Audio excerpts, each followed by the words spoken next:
Alright, what we're going to do here is I'm going to show you how to magnetize the core figure from the Pulp City game.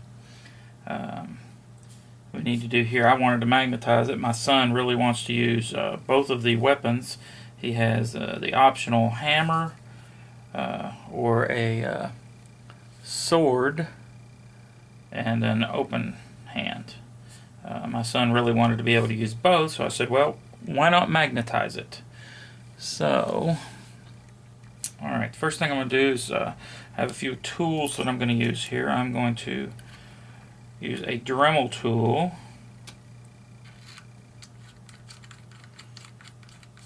to drill out the spots. I'm using a special bit. It's flat on the end, so it will leave a nice flat hole in the part. Now this is extremely tricky. You can do this by hand. I personally have gotten used to using this in tight small pieces, doing a lot of pinning and magnetizing. Let me see if I can zoom this bad boy in for you. Whoop, wrong direction. Let's see if I can zoom this in. Okay, where you can actually see what I'm going to do here. Alright, let's see if we can get this to work. A lot of times I will take and mark a spot. The bad thing about this is it will heat this up pretty quick. So, but I don't have to go that deep because the magnet I'm using is only a 1/16 of an inch deep or thick. So all I need to do, well, let's see. Oh, there they are. I will use a piece of foam to brace the miniature to so I don't bend it up. And then I'm going to start this bad boy up. Let me get over here where you can see. Oh, hang on there. Let me adjust this camera where you can actually see what I'm doing. Alright. How is that? There we go. Now you should be able to see it. Let's crank this bad boy up. So what I'm going to do is that I'm going to go in here and drill a hole in the arms.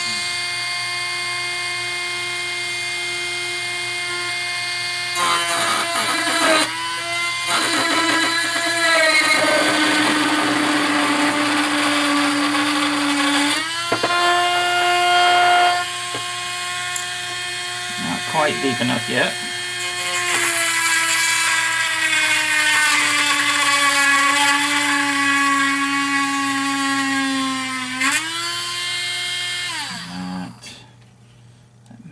Be deep enough. You can see where I've drilled out there. I did bend his piece over there, but you can straighten that back out. Easy enough. Zoom this back out where you can see. Okay. Alright, let's get over here just a little bit.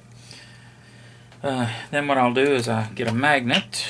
I'm going to use 2 of these 1/8 inch magnets on the arms. And on the body itself, I'm using these little magnets right here, little bitty things. So, test fit 1. See how it's going to look. Actually, should go in just a little bit deeper on this edge here.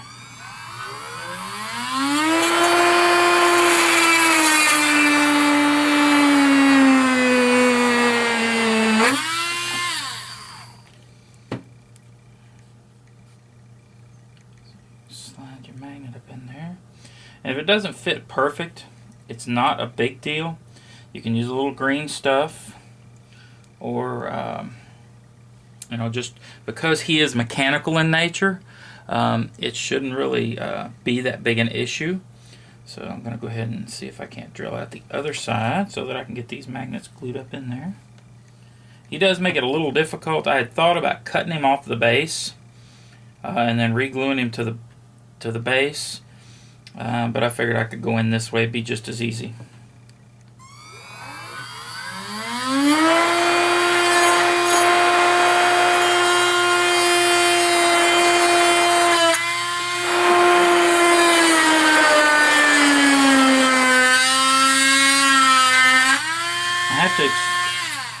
have to emphasize extreme caution when using a Dremel tool, especially this close to your fingers. I can't recommend that anybody do it if you're not accustomed to the tool. Do it by hand, or get somebody else to do it for you.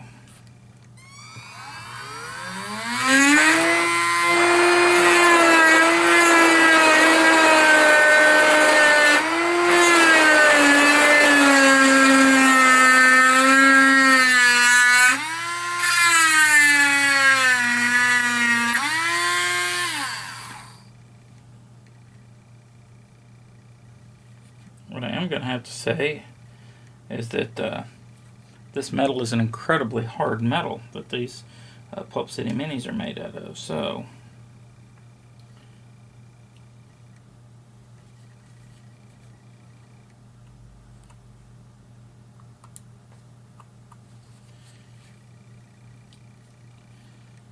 you just want to take your time, try not...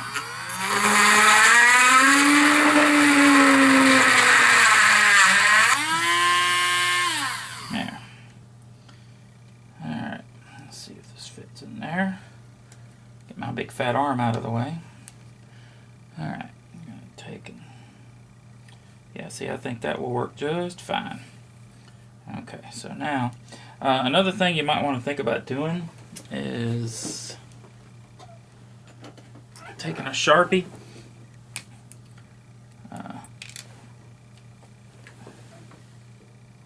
and marking your magnets.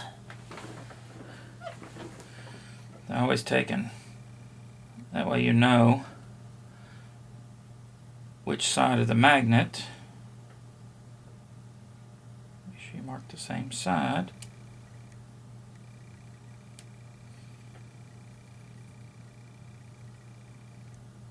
That way you know which side they will snap to. So, I also must emphasize that when you're gluing these in to the piece, that you want to let one completely dry, that you may have to use something to hold the other one in place while the glue sets, or use a zip kicker to set the glue faster. So I'm going to go ahead and glue these in. I'm just going to use regular super glue. That's all I'm going to use. I have some actually Slow Zap CA that I use from time to time, but on this particular one, I think this will work just fine.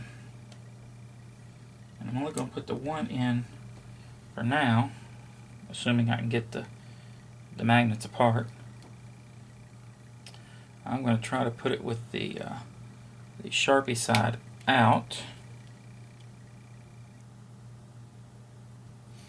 And I'll use a piece of plastic, an old plastic toothbrush or whatever, to kind of get it down to where I want it to be.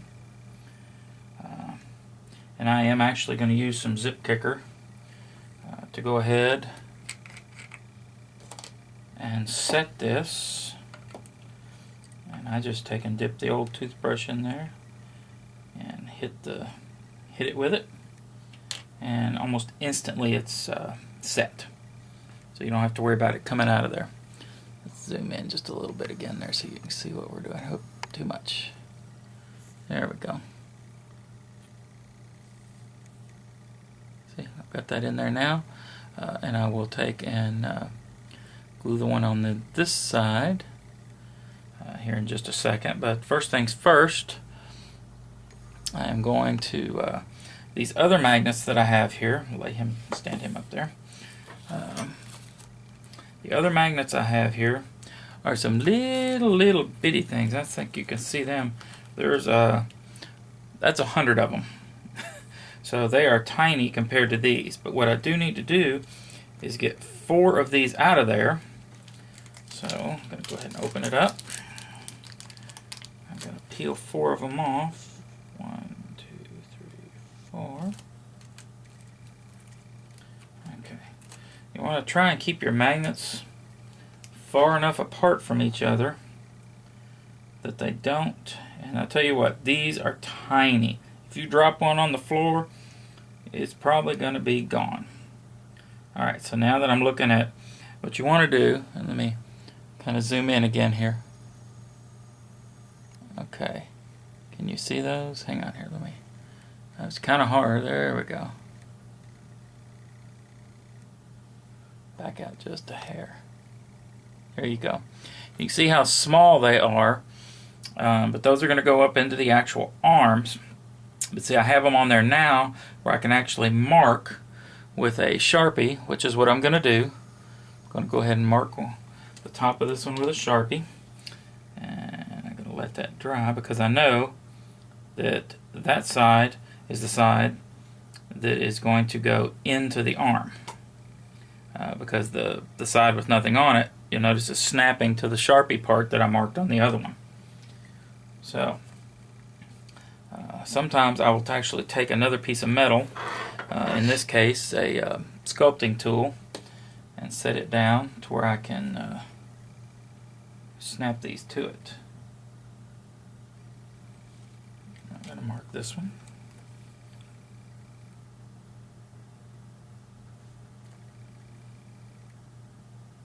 Put this over here.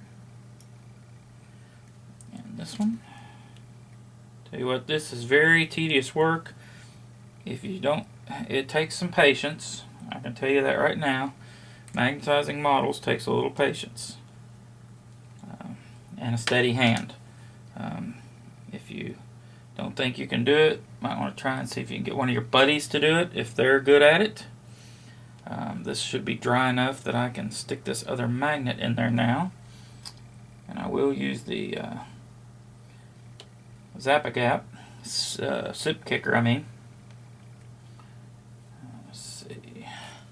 I'm sorry, I keep getting out of frame here. It's the first one of these actual tutorials like this that I've done. Ooh, that's going to stay in there pretty good. So let's get that in there. Put it down in there. Put a little zip kicker on it. That should be pretty awesome. Alright. Sometimes you'll get it where the magnet will try to flip out if there's another one too close, but evidently there was enough of the metal between them that it didn't. So now let me zoom back in so you can see how I actually have the magnets up in both sides. It's kind of hard. There we go. Both sides there. So now we'll set him aside and let that finish drying out. Then let me back up just a little bit.